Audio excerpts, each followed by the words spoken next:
Comment vous présentez notre premier conférencier, le professeur émérite et philosophe Georges Leroux? La courte biographie fournie dans le programme de notre rencontre trace déjà un portrait très riche aux multiples champs d'intérêt. Elle souligne tout d'abord sa carrière d'helléniste, 37 ans durant à l'UQAM. Pourtant, l'helléniste transpose ses connaissances dans des champs bien actuels puisqu'il a participé au façonnement du Québec d'aujourd'hui, de plusieurs manières. On le connaît bien pour la réflexion et l'inspiration qu'il a apportée au programme d'éthique et culture religieuse, devenu obligatoire à l'école primaire et secondaire. Ainsi, il a influencé la pensée des jeunes et il en a expliqué la démarche à la Cour à titre de témoin expert. Il a également participé à la commission de consultation sur les pratiques d'accommodement reliées aux différences culturelles, dite commission Bouchard-Taylor. Mais Georges Leroux est un philosophe de la vie. Il en cherche les multiples dimensions de manière quasi empirique, même lorsqu'il se penche sur les parcours de musiciens.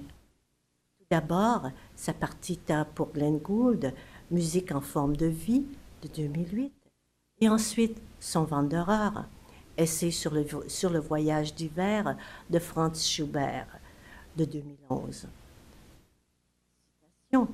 Leçon de lucidité, dit-on de cet essai. Appel à consentir à la finitude. Le voyage d'hiver invite aussi à la compassion et cherche, dans la compagnie du Wanderer, la force de se relever, l'accueil de l'autre. Georges Leroux est donc la personne tout indiquée pour lancer le voyage commun de cette rencontre par une leçon de lucidité, un appel à consentir à la finitude, une invitation à la compassion et à l'accueil de l'autre, avec nous tous et toutes, voyageurs de la connaissance que nous sommes. M. Leroux nous fera l'honneur de poursuivre les réflexions de son livre « Différence et liberté », là où il les a terminées dans son épilogue par une grande question. Citoyenneté et culture commune, quels sont les enjeux de la transmission?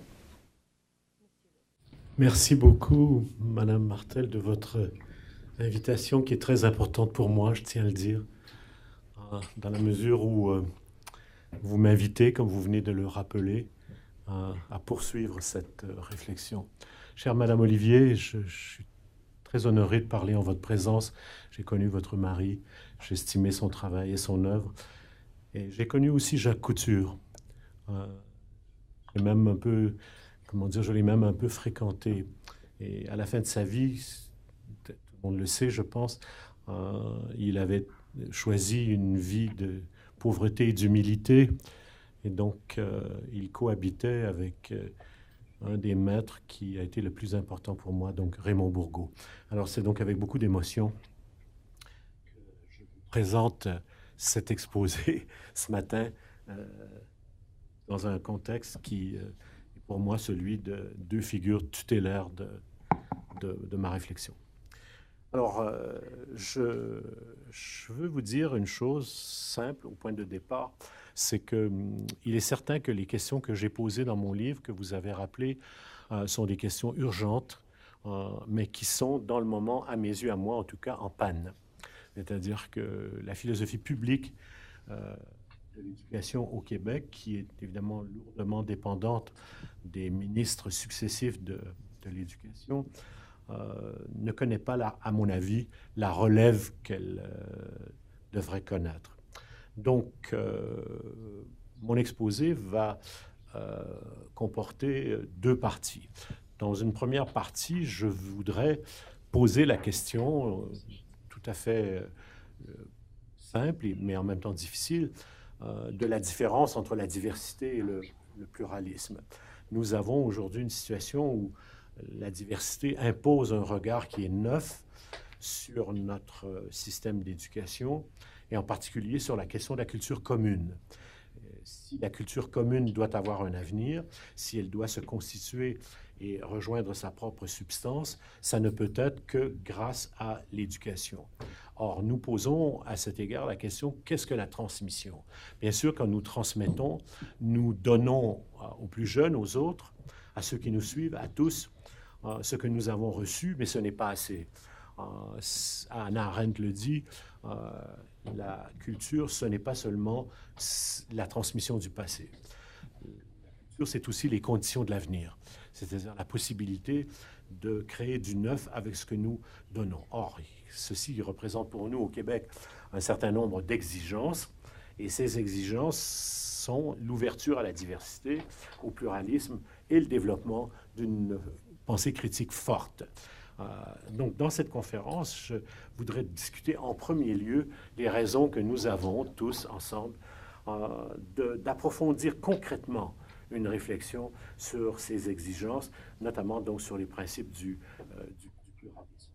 Dans la deuxième partie de mon exposé, je voudrais discuter quelques questions plus précises qui sont relatives à ce que j'appelle, je définirai plus tard, les positions normatives en éducation. Qu'est-ce qu'une position normative? C'est une position dans laquelle il y a un jugement moral sur ce qu'il faut faire ou ne pas faire. Et donc, où en sommes-nous à cet égard? Quelle est la situation au Québec de notre système d'éducation, eu égard donc à tout ce qui concerne la norme? Donc, la première partie, la diversité et le pluralisme dans l'éducation démocratique, et la seconde, le pluralisme et la recherche d'un nouvel équilibre. Alors, la question de la culture commune. Alors, donc, ma question pour cette première partie est assez simple. Nous sommes dans une situation où la transformation de la société séculière est concomitante à l'évolution de la démocratie.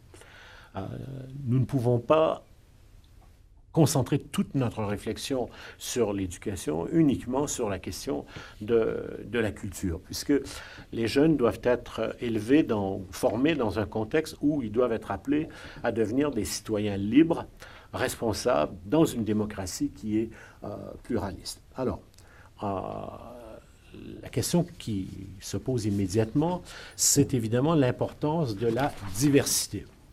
Alors, je ne veux pas m'appesantir trop longtemps là-dessus, puisque vous êtes tous, je l'infère de votre présence ici, intéressés par la question de la diversité. Mais la seule chose qui est importante pour moi à ce stade, c'est évidemment d'insister sur le fait que la diversité est un phénomène empirique. C'est-à-dire que c'est quelque chose que nous pouvons étudier. Nous pouvons l'étudier, nous pouvons l'observer, nous pouvons l'analyser, et donc on peut tenter d'en faire ce que j'appellerais un portrait, au terme duquel portrait, de cette étude, on peut tenter de la définir. Or, il se trouve que ce portrait commence à peine à émerger.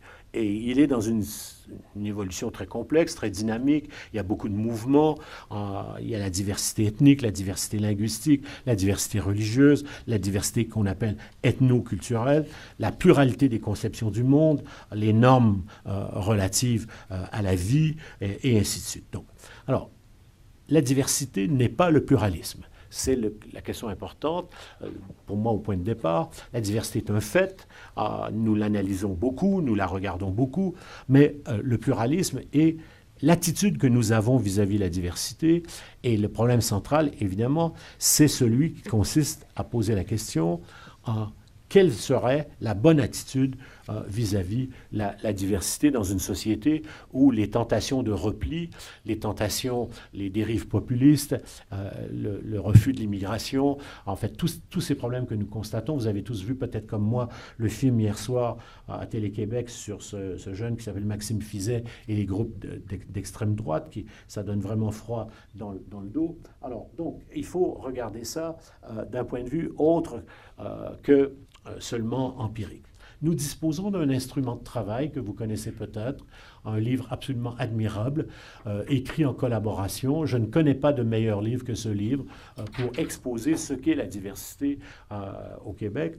Dans le moment, je peux me tromper bien sûr, si vous en avez à me suggérer, je serai preneur, mais celui-là a été préparé par un collectif de 3 femmes, piloté par ma collègue à l'UQAM, Maryse Potvin, qui donc présente un portrait de cette diversité avec un intérêt tout à fait particulier pour, évidemment, les sciences humaines. Alors, je ne vais pas m'y appesantir, je veux tout simplement insister sur quelques éléments de ce portrait. Quelques éléments juste pour montrer dans quelle direction je pense que notre réflexion doit aller. Alors, c'est évident que la complexité est là, la diversité est présentée avec des chiffres, bien sûr, des courbes sociologiques, des évolutions, mais il se trouve que j'ai été appelé à travailler l'année dernière et l'année d'avant avec le Cégep Maisonneuve. Vous savez que le Cégep Maisonneuve a été choisi par le ministère de l'Éducation pour élaborer un projet pilote très important sur le vivre ensemble. Vous trouverez tout ça sur Internet. La ministre de l'époque, Mme David, avait pris très, très au sérieux la radicalisation d'un certain nombre d'étudiants qui étaient des étudiants du Cégep Maisonneuve. Il y a eu beaucoup, beaucoup d'échos publics de ces étudiants. Ils ont mis en place un protocole je ne décrirai pas ici, mais un protocole de collaboration avec leurs étudiants. Ils ont embauché un personnel de soutien, ils ont fait beaucoup de choses. Mais à cette occasion-là, ils ont décidé d'étudier leur propre diversité. Qu'est-ce que ce cégep-là nous dit de l'évolution de la jeunesse au Québec? Or, parmi les chiffres et les faits qui ont été relevés, on note que, par exemple, la langue arabe apparaît au premier rang parmi les langues parlées des élèves allophones dans leur dernier recensement disponible, recensement fédéral de 2012. Or, il se trouve que ce chiffre, vous l'avez probablement déjà étudié vous-même, correspond au chiffre de l'origine des élèves de première génération des immigrants qui place l'Afrique du Nord en première position avec 15%. Donc, le chiffre exact, c'est 14,2% des élèves québécois sont allophones et ça correspond à ce chiffre. Au Cégep Maisonneuve, très important, sur 7000 étudiants, donc l'année dernière, 45% ont des parents qui sont des immigrants de première génération au Cégep Maisonneuve, qu'il s'agisse d'un ou de deux parents. Alors, l'ensemble des données qui a été amassé par le groupe. Vous pouvez entrer en contact avec leur équipe, elle est toujours au travail, est publique. Ils ont publié un lourd document sur leur propre constitution, sur leur approche, mais évidemment, ce n'est pas généralisable à l'ensemble des cégeps du Québec. C'est seulement un indicateur. Et cet indicateur ne tient pas compte, par exemple, de la différence entre le système public et le système privé, j'en parlerai plus tard, de la situation des jeunes autochtones, dont j'aimerais parler aussi un peu plus tard, et la situation des écoles que j'appelle ethno-spécifiques ou religieuses, qui sont un groupe d'écoles qui échappent en général au radar des études sur la diversité, mais il ne faut pas les oublier. Alors, elles sont là. Donc, c'est pour donner une brève idée.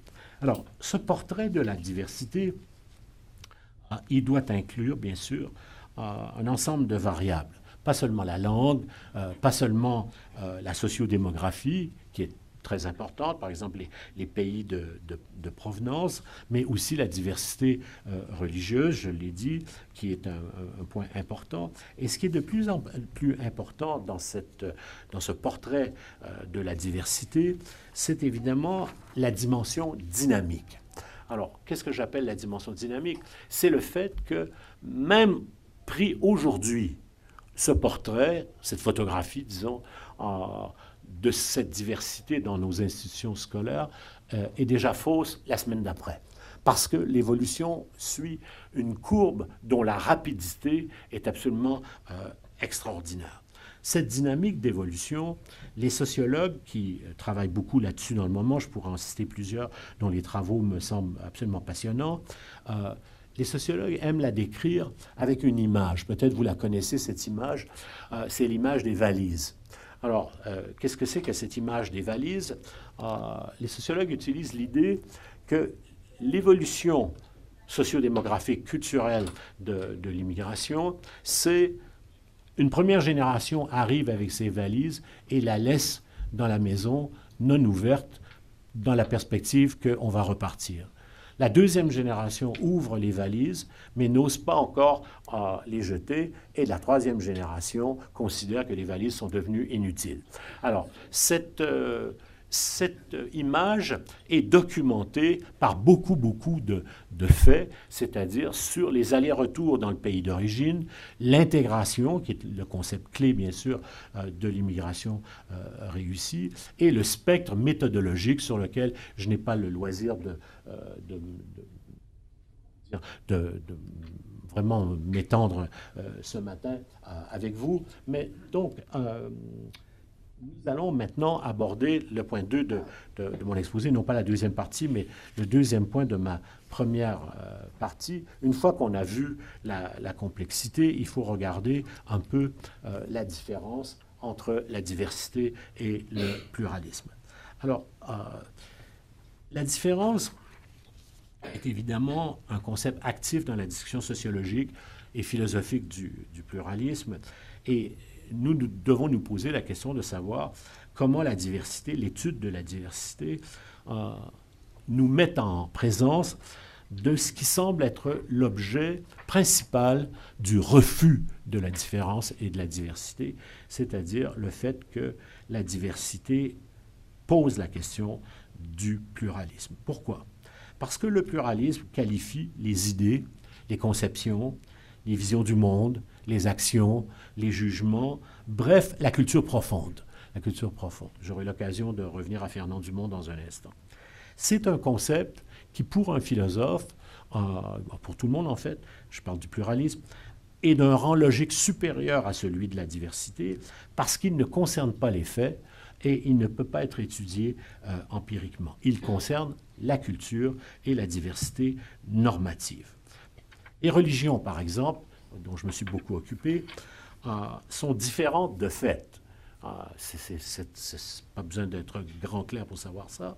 On peut les décrire dans leur diversité, mais elles introduisent la question pluraliste de manière directe. C'est-à-dire, est-ce que, par exemple, 2 religions, ou 3 religions, ou 10 religions peuvent cohabiter en paix, mais aussi cohabiter on pourrait dire philosophiquement, c'est-à-dire avec la même prétention à la vérité, sans engendrer du conflit. Est-ce qu'on peut être pluraliste et juger que la pluralité nous enrichit au lieu de nous nuire?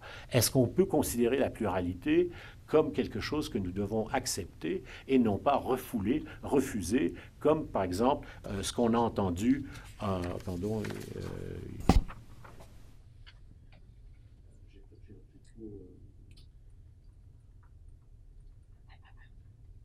voilà. Alors, est-ce qu'on peut la considérer comme quelque chose qui nous enrichit, dis-je, et non pas quelque chose qui est pour nous un obstacle, qui doit être, comment dire, constamment critiqué, comme ce qu'on a entendu hier soir à la télévision, mais ce qu'on trouve dans tous les mouvements de droite au Québec dans le moment. Or, c'est le point central pour moi à ce stade, c'est que le pluralisme découle de la sécularisation. C'est-à-dire, nous sommes dans une société qui fait un chemin lent, mais substantiel, vers la laïcité, vers la sécularisation. On pourra en discuter. C'est un processus qui a été très lent. Rappelez-vous que nous avons déconfessionnalisé le système scolaire au Québec seulement en 2008. Nous sommes en 2018. Ça fait 10 ans à peine qu'au Québec, le système est déconfessionnalisé. Alors, bien sûr, les sociologues nous aident autant qu'ils peuvent pour comprendre ce phénomène. Ils se demandent, est-ce que la sécularisation découle de la diversité? Est-ce que c'est parce qu'on n'est pas capable d'intégrer la diversité qu'on va séculariser un système? Ou, deuxième hypothèse, est-ce qu'elle résulte de l'évolution normale des sociétés religieuses, sociétés autoritaires, vers des sociétés plus libres, plus démocratiques et en gros libérées de l'hégémonie religieuse. C'est l'hypothèse de Max Weber, reprise par Marcel Gauchet et plus récemment par mon collègue estimé Jacques Beauchemin, dans son livre « La société des identités », qui pour moi est intéressant. Alors, nous n'avons pas sur ce point d'analyse satisfaisante au Québec. Pourquoi? parce que la question de la sécularité est constamment battue en brèche par la question de la laïcité, c'est-à-dire la question du rapport de l'Église ou des Églises et de l'État. Ce n'est pas la question que je veux discuter ce matin. Je veux me concentrer sur le pluralisme. Je veux poser la question, qu'est-ce que le pluralisme exactement et qu'est-ce qu'il est dans une société comme la nôtre? La laïcité est une question subsidiaire. Je vous propose une définition en me posant la question de savoir quel modèle est le bon pour ça. Charles Taylor a écrit ceci dans Grandeur et misère de la modernité, pour nous entendre sur une reconnaissance réciproque des différences, autrement dit sur la valeur égale des différentes identités, il faut partager plus que la croyance dans le principe d'égalité. Ça serait en quelque sorte le programme libéral formel. Il faut aller au-delà. Bon, Charles Taylor, nous le savons, est connu, c'est un communautarien. Nous devons aussi partager des normes en fonction desquelles les identités en question peuvent mesurer leur égalité. Il doit y avoir un accord fondamental sur les valeurs, excusez le S, sans quoi le principe formel d'égalité sera vide ou truqué. La reconnaissance des différences, comme la liberté de choix, exige un horizon de signification plus un horizon partagé. Alors, cette profession de foi pluraliste sur la reconnaissance des différences est évidemment très importante pour moi à ce stade de mon exposé, puisque le pluralisme est une position philosophique qui admet la nécessité d'accepter qu'il peut y avoir sur tous les sujets de la culture des points de vue différents et que vivre ensemble, c'est précisément aller à la rencontre de cette différence et affirmer précisément la légitimité de la diversité dans la culture. Or, ce point, je n'en fais pas une leçon ce matin, a été introduit dans l'éthique philosophique, bien sûr, d'abord par John Rawls, sur l'idée de consensus par recoupement, mais surtout par son idée que les sociétés, alors c'est un constat tragique, on oublie toujours à quel point la philosophie de John Rawls est tragique. John Rawls nous dit en gros que dans nos sociétés, il est impossible de penser que nous obtiendrons des consensus généraux sur le bien, c'est-à-dire sur ce que nous croyons profondément être la valeur de la vie, les buts à poursuivre et ainsi de suite. Mais nous pouvons nous entendre, dit-il, sur le juste, c'est-à-dire sur les lois, sur les règles, sur les normes dont nous attendons qu'elles règlent notre existence en société. La tragédie vient, bien sûr, du constat primitif, à savoir de ce pessimisme très important de Rawls concernant la possibilité que les sociétés démocratiques évoluent vers des consensus qui soient autres que minimaux. Bon. Alors, le Québec, évidemment, la question se pose. Nous l'avons vu avec la commission Bouchard-Taylor, qui produit, on pourrait dire, un énoncé formel minimal, mais que le Québec n'a pas réussi à implanter, non seulement sur le domaine de la laïcité, mais sur l'ensemble des domaines où les recommandations de la Commission se sont aventurées. Le domaine normatif étant le plus important.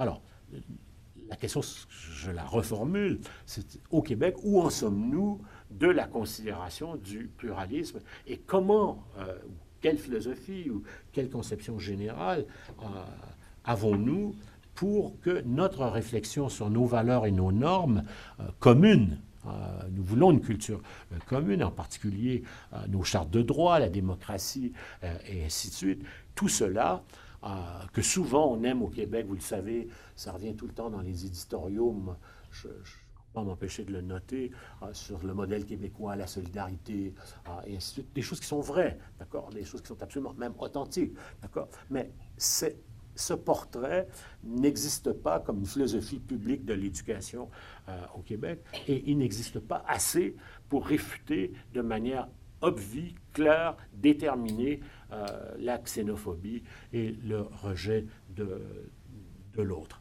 Alors, il y a une tension, dit autrement. Alors, je pense que je suis parvenu à ce stade à mettre en relief le fait que le pluralisme est un concept vital. Je crois qu'on a besoin de sa vitalité pour penser, mais en même temps, on est devant une situation qui, sur le plan de la philosophie publique, je vais définir ce concept dans un instant, me semble pas tout à fait satisfaisant. Alors, j'en arrive à mon troisième point dans cette dernière partie, l'enjeu normatif de l'éducation. Le pluralisme comme concept normatif de la diversité et une approche politique est-elle possible? Bon. Alors, je vais aller le plus loin possible dans cette direction-là. C'est peut-être sur ça qu'on pourrait discuter le mieux. Alors, l'éducation appartient d'emblée au domaine normatif dans la mesure où les sociétés démocratiques acceptent, en fait, n'ont pas beaucoup de choix, il y a une tradition, mais les sociétés démocratiques s'engagent dans la délibération sur ce qu'elles souhaitent transmettre à leurs jeunes. Je participe dans le moment, par exemple, avec Guy Rocher et Claude Lessard et ce groupe-là de vieux sages auxquels je ne prétends pas apporter beaucoup, mais enfin, bon, j'apprends beaucoup d'eux, à la mise en place d'une sorte de document fondateur sur l'évolution du système d'éducation. On n'attend rien des gouvernements par rapport à ça, mais on pense qu'il faut revenir, non pas aux États généraux de Mme Marois, mais il faut repartir des États généraux et aller vers plus de normativité, pas juste plus d'instruction. Alors, l'éducateur, donc, est devant cette fourchette, si j'ose dire. Il veut faire connaître le réel, donc il faut instruire. La science est l'essentiel, on pourrait dire, de l'école, mais l'éducateur veut aussi rendre le réel plus juste, le guérir de ses maux et former des citoyens responsables et bienveillants, c'est-à-dire vertueux. Il ne peut pas se transformer en législateur, comme dans la société traditionnelle. Il est au contraire, et l'expression de Fernand Dumont, qui est si belle, me semble devoir être évoquée ici, il est un passeur culturel, un interprète de la culture, et en ce sens, un critique des différences. Alors, dans ce contexte, le pluralisme peut dès lors être défini comme le concept normatif de la diversité. Bon, j'aurais beaucoup de plaisir, si j'avais un peu de temps, à montrer la différence qui sépare John Rawls, qui est rigide, de Charles Taylor, qui me semble beaucoup plus ouvert, mais ce n'est pas le lieu de le faire. La vraie question à ce stade, quand on aborde la question de l'éducation et de la philosophie de l'éducation, c'est qu'il y a beaucoup de problèmes dans nos sociétés qui doivent trouver dans l'école, et au cégep, bien sûr, je l'inclus, un lieu de répercussion, c'est-à-dire la capacité pour les élèves de discuter démocratiquement des questions comme l'exclusion, la discrimination, le préjugé, le racisme, le sectarisme, etc. Et nous devrons prendre acte le fait que la société démocratique ne considère aucunement comme invincible des problèmes qu'elle souhaite résoudre et que donc elle aurait tout intérêt à les intégrer dans l'école.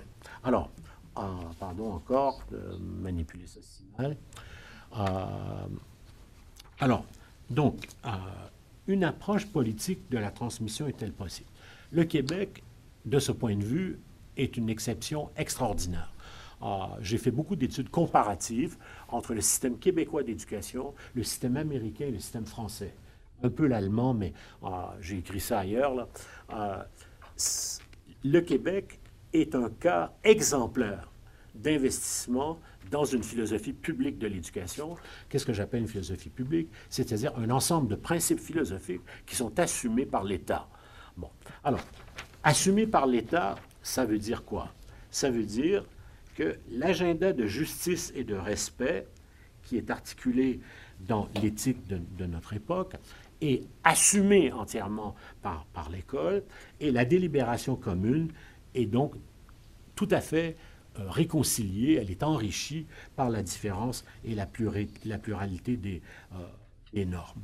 Alors, l'école antérieure, l'école que nous laissons derrière nous, était une école qui était homogène, on le sait assez, mais c'était surtout une école où il n'y avait qu'une seule conception du bien, pour reprendre les concepts de Rawls.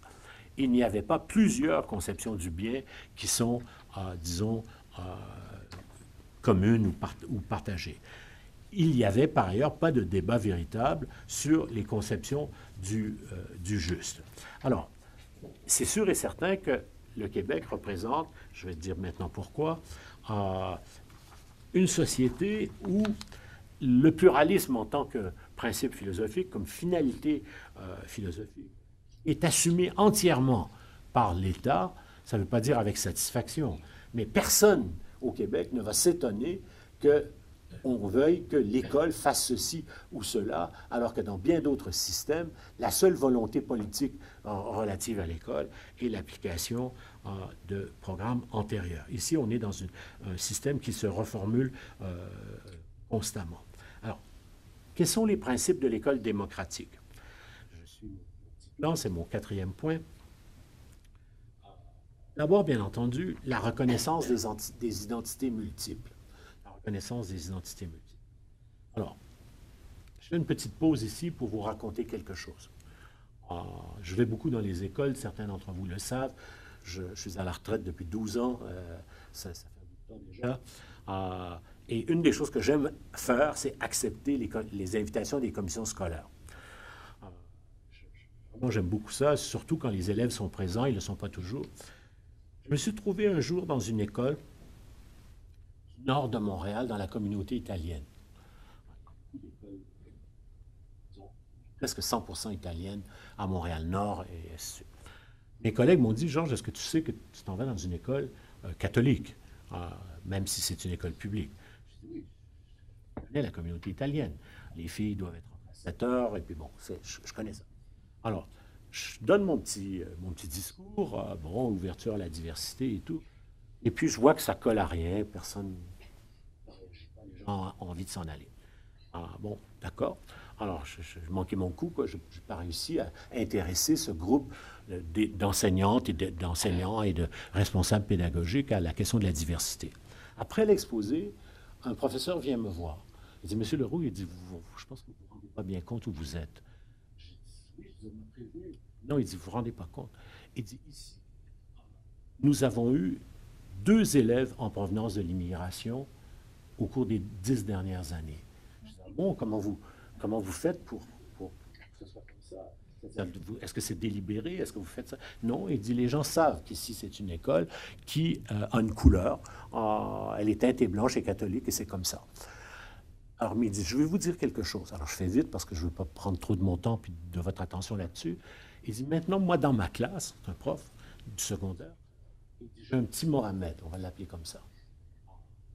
Il arrive au Québec. Il ne parle pas très bien français et il a du mal dans son cours de français. Alors, moi, j'ai pris Mohamed à part et j'ai dit, Mohamed, si tu veux, on va travailler telle et telle partie de la grammaire, je ne sais pas quoi. Et au prochain contrôle, je te promets, si tu travailles bien, tu vas réussir. C'est le prof qui parle. Au prochain contrôle, au contrôle suivant, le petit Mohamed réussit très bien. Alors, le prof donne les résultats. Dans les écoles catholiques, on fait encore ça. Ce n'est plus une école qui fait ça à Montréal. Et le professeur dit, Mohamed, votre condisciple Mohamed a bien réussi son contrôle. Il a bien travaillé. Le petit Mohamed se lève dans la classe, il dit, merci beaucoup, monsieur le professeur, j'ai prié aussi. Alors, évidemment, la classe est un peu saisie. Le professeur comprend qu'il y a une perspective différente sur l'action humaine dans ce petit garçon issu d'une famille musulmane. Il le remercie et il pense que l'affaire est terminée. Pas du tout. Le lendemain, il reçoit dans un carnet de correspondance, vous savez ce que c'est? C'est les cahiers que s'échangent les professeurs et les parents. Le message d'un parent qui dit « Monsieur, j'apprends que dans votre classe, vous favorisez la prière islamique. Je voudrais que cette pratique cesse immédiatement. » Alors, le prof me dit « Monsieur Leroux, est-ce que vous réalisez où on est là? Est-ce que vous voyez un peu comment l'agenda on pourrait dire, non seulement de laïcité, mais d'intégration, est confronté à un défi complexe. Alors, reconnaissance donc des identités multiples, donc un travail de dialogue, de réconciliation, respectueux des principes de la démocratie, de l'égalité et du respect. Un deuxième principe de l'école démocratique, bien sûr, c'est une école qui transmet à leurs élèves, à ses élèves, les moyens de dépasser les difficultés qui résultent de la diversité. Ça, c'est le problème principal. Comment donner aux élèves le moyen d'aller au-delà de leurs préjugés relatifs à la diversité, des outils conceptuels pour faire la distinction, par exemple, entre un conflit et l'origine d'un conflit, entre une culture particulière et la construction d'une culture publique commune, entre les différences qui sont issues de la diversité et les différences normatives qui sont propres à l'ensemble de la société dans laquelle nous vivons. Ceci nous amène au point suivant, dans mon petit plan qui est là, c'est-à-dire le partage du patrimoine et la question, bien sûr, de l'histoire. Alors, parmi les disciplines normatives, j'y viens dans un instant, l'histoire est la discipline centrale. C'est la discipline qui est, d'une part, la plus présente dans le débat public. Je parle ici en présence de personnes qui connaissent ce dossier 100 fois mieux que moi. Histoire et éducation à la citoyenneté dans le programme public du Québec. Et l'histoire a une mission démocratique dans notre société, dans la mesure où elle est à la fois le partage de l'histoire de la société majoritaire, on pourrait dire ça comme ça, mais en même temps, l'ouverture à des principes par l'éducation à la citoyenneté qui rendent possible précisément une reconnaissance d'identité multiple. Alors, la philosophie publique de l'éducation ici est en défaut. C'est-à-dire que les principes justes qui nous permettent de faire ça dans la société qui est la nôtre, nous ne les connaissons pas. C'est-à-dire que nous ne les travaillons pas beaucoup. Alors, je passe à la deuxième partie de mon exposé où je vais tenter de répondre à mes propres questions, c'est-à-dire comment fonder la culture commune. Alors, c'est une tâche très importante. Je me réfère beaucoup à Fernand Dumont, mais il y a beaucoup de philosophes qui ont repris les questions de Fernand Dumont. Alors, les écoles aujourd'hui, toutes les écoles, faites le test, vous allez voir, sont engagées dans la rédaction, ça c'est la formule la plus simple, de protocoles ou de pactes éducatifs qui lient les élèves, les parents, l'école et dans certains cas la commission scolaire. Ces pactes, ces protocoles sont dans certains cas très élaborés, donnés par écrit aux élèves quand ils entrent à l'école. Et on dit aux élèves, voilà, dans cette école, alors des fois c'est très simple, il y a l'uniforme, il y a le respect des groupes, et ainsi de suite. Puis dans d'autres écoles, c'est beaucoup plus précis, beaucoup plus élaboré, beaucoup plus détaillé. Et j'ai noté, c'est mon constat à moi, que ces protocoles et ces pactes éducatifs sont tous aujourd'hui contrôlés par la problématique de la commission Bouchard-Taylor. C'est-à-dire sont tous sous l'emprise de l'accommodement raisonnable. Qu'est-ce qu'il faut faire ou pas faire à la cafétéria? Qu'est-ce qu'il faut faire ou pas faire avec le vêtement de l'enfant? Qu'est-ce qu'il faut faire ou pas faire dans l'énoncé du manuel? Et ainsi de suite. Nulle part vous allez trouver un énoncé de principe qui permettrait à des élèves de s'approprier ces questions et de les discuter à partir des questions qui sont les leurs. Bien sûr, on pourrait rêver de consensus minimaux, pardon, j'ai encore une fois fait une bêtise, de consensus minimaux, dis-je, que la littérature appelle la question des seuils minimaux en éducation. Bon. Qu'est-ce que ce serait les seuils minimaux? Ce serait de dire que les élèves, dans le programme d'histoire et d'éducation à la citoyenneté, doivent être mis en contact avec nos lois, c'est-à-dire avec les chartes des droits et libertés et avec l'ensemble, si vous voulez, de la problématique civiliste, qui est la problématique du droit au Québec. Mais il y en a d'autres qui disent que ces seuils minimaux sont bien entendu très insuffisants, représentent beaucoup moins que les consensus auxquels la société réelle est parvenue, par exemple la question de l'égalité, sur la question de l'égalité, et que, en fait, les élèves pourraient être amenés à entrer, à discuter dans des référentiels civiques qui seraient beaucoup plus, précis, beaucoup plus fondés philosophiquement. Alors, il y a beaucoup de problèmes ici que nous pouvons étudier en étudiant les référentiels de ces collèges ou de ces écoles, des référentiels civiques, dans lesquels, c'est ça qui m'intéresse, si Dieu me prête vie, c'est à ça que je voudrais parvenir. C'est-à-dire que dans ces référentiels civiques, bon, c'est sûr que pour moi, l'expérience du Cégep Maisonneuve a été bouleversante. Je ne peux ne pas le dire, je leur rends hommage, mais en même temps, je vois bien l'impasse dans laquelle on est. Ces référentiels civiques vont intégrer dans leur formulation des vertus comme respect, confiance, mutualité, réciprocité, collaboration, et ainsi de suite. Bon. C'est très étrange d'ailleurs parce qu'on s'en aperçoit en les étudiant, beaucoup de ces écoles travaillent entre elles ou ont les mêmes conseillers. C'est-à-dire qu'on voit apparaître des formules qui n'étaient pas là il y a 5 ans, et tout d'un coup, on voit que telle école dit, bien, ici, ce qui compte, c'est le respect. Ici, ce qui compte, c'est l'autorité.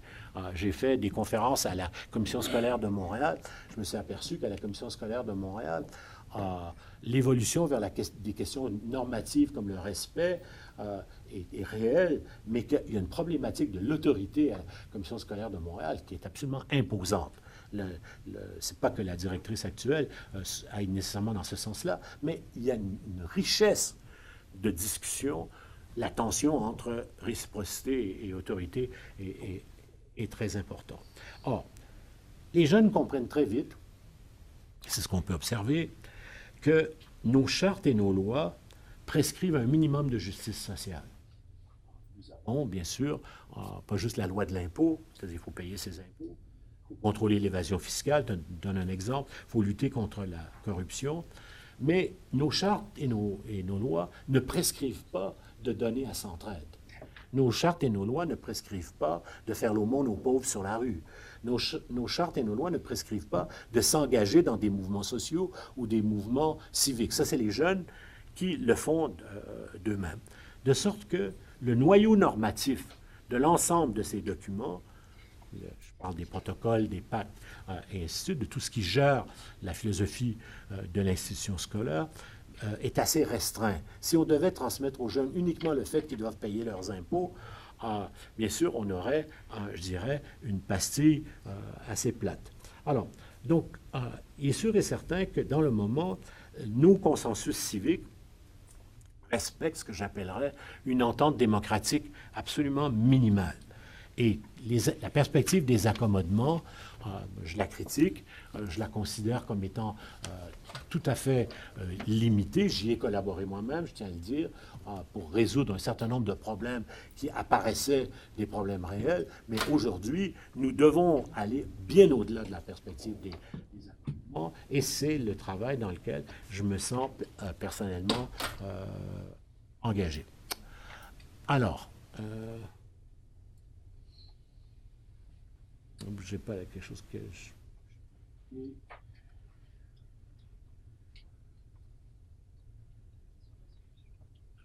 Voilà. La pyramide normative de l'éducation au Québec. Alors, c'est mon point important dans cette deuxième partie de mon exposé, sur laquelle je vais m'attarder un petit peu. Si nos consensus civiques sont si pauvres, si j'ose dire, comment faire pour construire une culture publique commune qui soit riche? Bon. Quand j'analyse les autres pays, je m'aperçois, par exemple la France, que l'autorité républicaine concentre la culture commune sur la tradition. Les lycées portent des noms de grands écrivains français, les programmes de seconde et de première et même de terminale, c'est toujours de grands auteurs français. La tradition est centrale dans la culture publique commune. Et le problème qu'a la France dans le moment, tous les théoriciens français, sociologues et autres disent la même chose, c'est comment ébranler ce socle dans l'école en l'ouvrant à ce qui est l'expérience française par excellence, c'est-à-dire l'accueil de la diversité. Le contraire, c'est évidemment les États-Unis. C'est-à-dire, aux États-Unis, il n'y a pas telle chose qu'une préoccupation pour une culture commune. C'est le melting pot. Si vous regardez la littérature philosophiques et sociologiques sur ces questions. Par exemple, la grande philosophe Martha Nussbaum, que j'aime beaucoup, vous allez voir qu'elle dit que les États-Unis sont en perte de vitesse totalement sur le plan moral parce que la jeunesse n'est pas confrontée à son propre désarroi à cause de la diversité qui est considérée comme invincible. Il y a trop de choses qui s'offrent en même temps, et donc il y a des écoles d'élite, bien sûr, on ne va pas revenir là-dessus aux États-Unis, qui gèrent le tout. Madame Nussbaum les critique très sévèrement dans son petit livre « Les émotions démocratiques », et à mon avis, avec raison. Et dans son dernier livre, que je vous recommande, puisqu'il est vraiment magnifique, tout petit livre qui s'appelle « La monarchie de la peur », « The Monarchy of Fear », elle revient sur cette impossibilité qu'ont les citoyens d'accéder à la révolte devant la présidence qu'ils ont dans le moment. Je ferme cette parenthèse. Je reviens donc à l'idée que notre pyramide...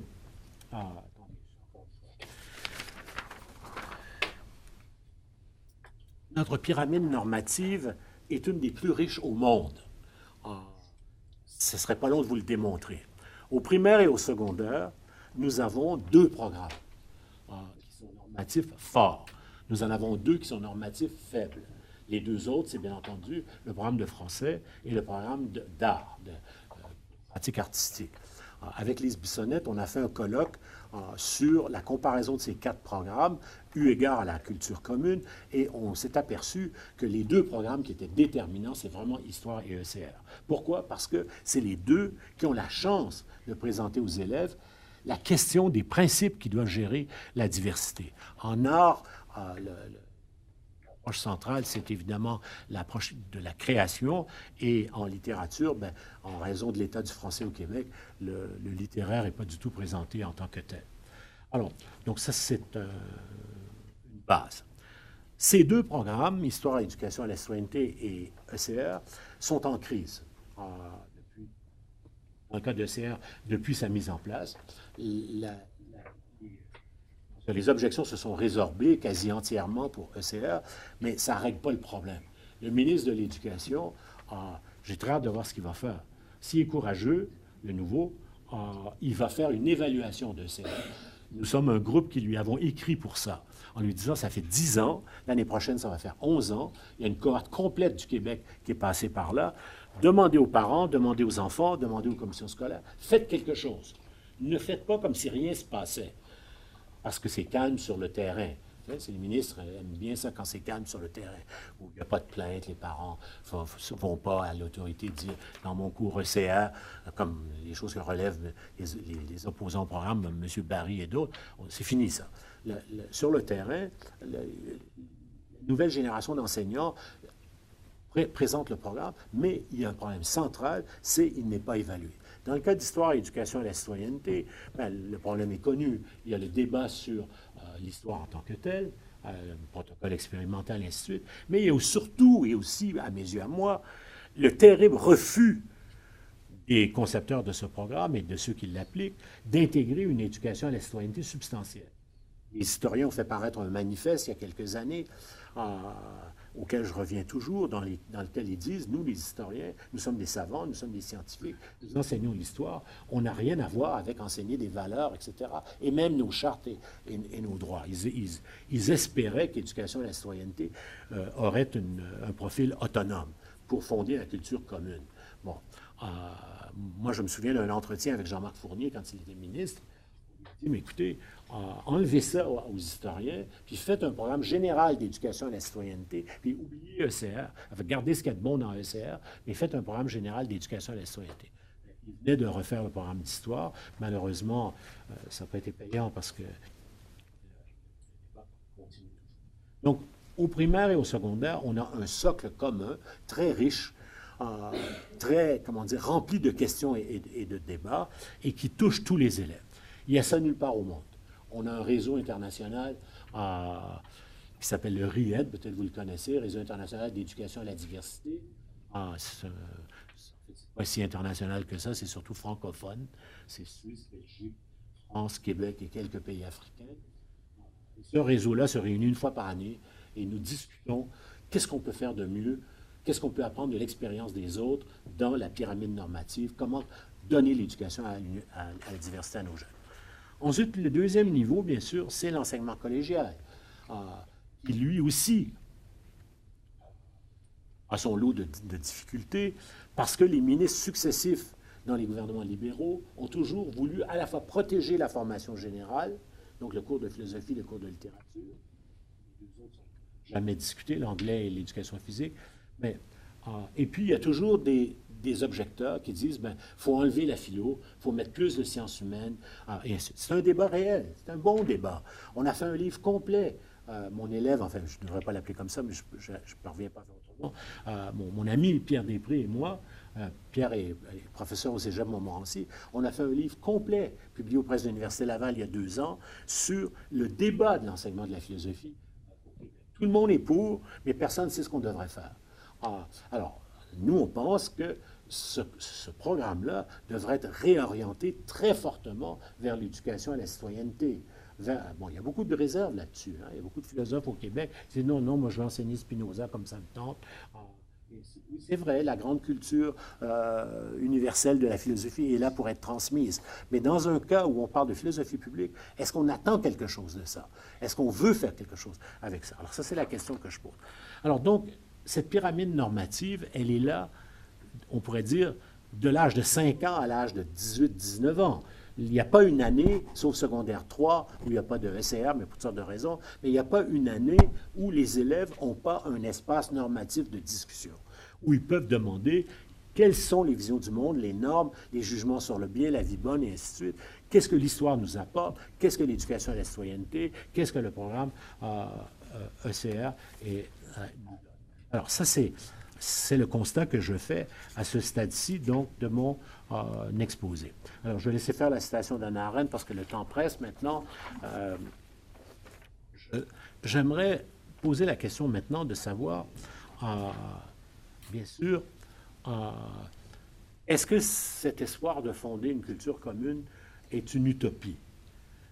C'est une utopie si on pense qu'il est impossible de dépasser les consensus minimaux que j'ai cités tout à l'heure. C'est-à-dire que la culture commune, ce serait, en gros, la connaissance de nos chartes, de nos droits, et un peu d'histoire, mais on ne sait jamais exactement comment où saisir l'ensemble de l'historicité qui devrait être transmise. Alors, c'est sûr et certain qu'à mes yeux, ce n'est pas utopique.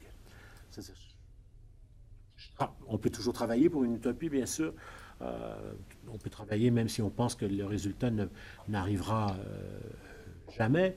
Mais dans le cas du système québécois, où il y a une pyramide normative forte, je pense que nous avons au Québec tous les éléments pour que le pluralisme, l'accueil de la diversité, comment dire, trouve son statut pleinement assumé dans notre philosophie publique de l'éducation.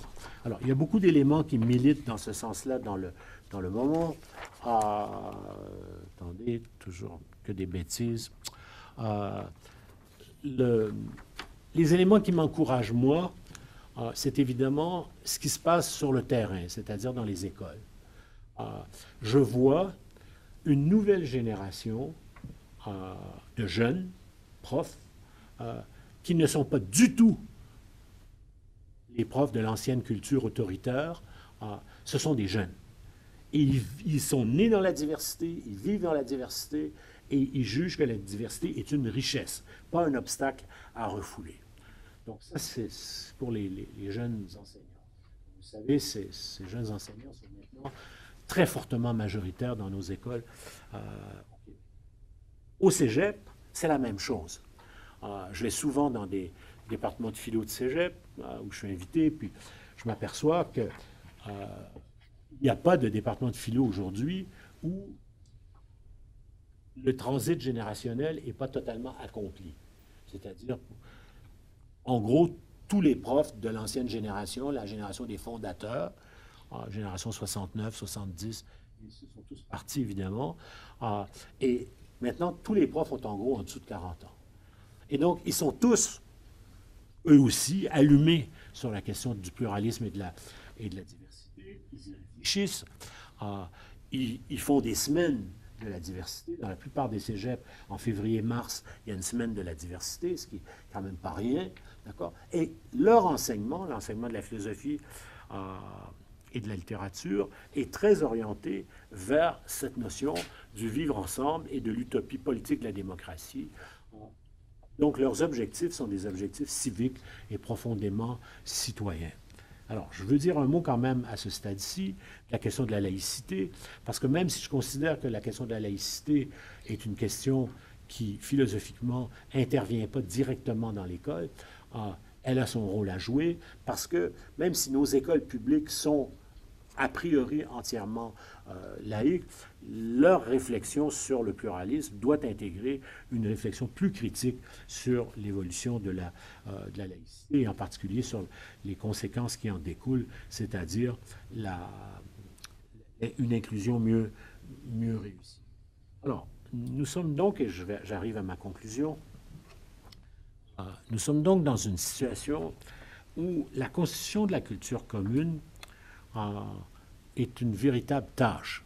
C'est-à-dire que ce n'est pas juste un vœu pieux, c'est un chantier sur lequel s'activent beaucoup de personnes.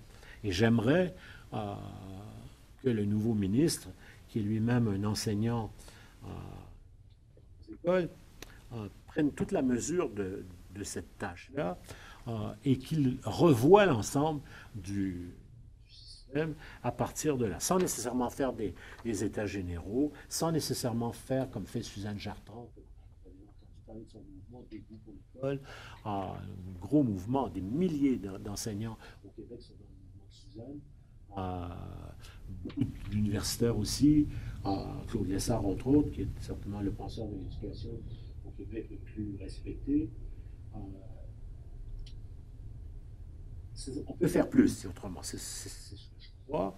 Et donc, la transmission des connaissances, la transmission des conceptions du monde, des valeurs, de ce que j'ai appelé tout à l'heure les conceptions du bien, est essentielle pour la construction d'un horizon commun, d'un monde commun. J'ai cité Fernand Dumont, je voulais citer Hannah Arendt. Fernand Dumont a parlé de raison commune, il faisait intervenir dans ce concept, bien sûr, une communauté d'histoire. Mais je reprends sa question et je demande quelles sont nos raisons communes de soutenir le pluralisme dans nos institutions et de ne pas se replier sur une formation réduite à l'instruction et à la qualification en vue du marché. Alors, il y a eu beaucoup de livres, quelques livres récemment, sur les dangers de la marchandisation de l'éducation. Et c'est sûr et certain que le spectre du modèle américain plane sur nous. Si vous cherchez le leadership en éducation, par exemple, sur Internet, sur quoi vous allez tomber? Sur tous les penseurs du leadership éducationnel. Qu'est-ce que le leadership éducationnel? Eh bien, c'est la pensée qui fait que votre école va être différente et surtout qu'elle va attirer beaucoup de clients, que vous allez pouvoir charger 12 000 pièces par année puis que personne ne va faire une objection. C'est en gros ça. Alors, le leadership éducationnel, il faut le constater, malheureusement, envahit nos écoles. Je pourrais citer beaucoup d'exemples, surtout dans les couronnes de banlieue, où les parents inquiets hésitent à confier leurs enfants à une école qui est juste une école. Si tu as un profil de soccer-études avec un protocole parents avec des exigences élevées, puis peut-être un petit peu d'uniforme, cette école-là va inspirer plus confiance. C'est comme ça que les écoles publiques entrent en rivalité les unes avec les autres. C'est dramatique. Souvent dans une compétition de ressources qui est banale, mais qui est très importante. Je donne juste l'exemple du transport scolaire.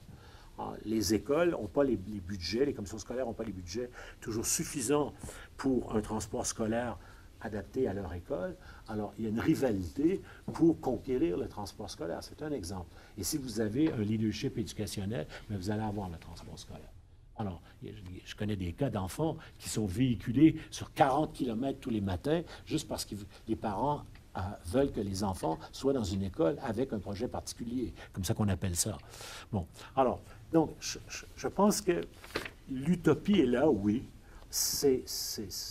Il il faut travailler à la réaliser.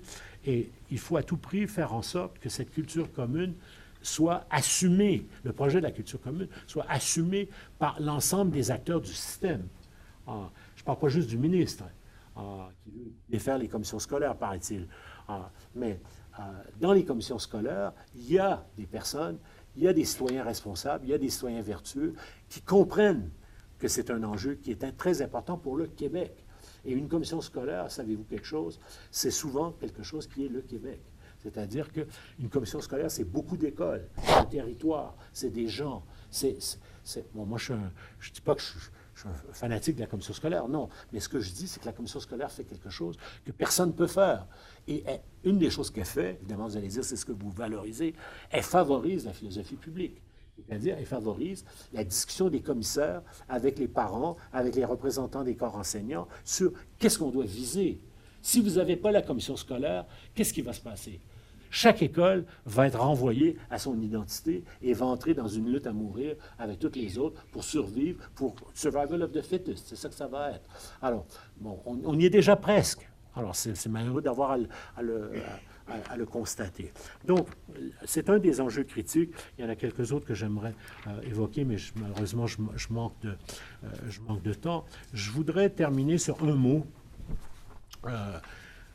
seul, qui concerne la qualité du débat démocratique sur la philosophie publique de l'éducation.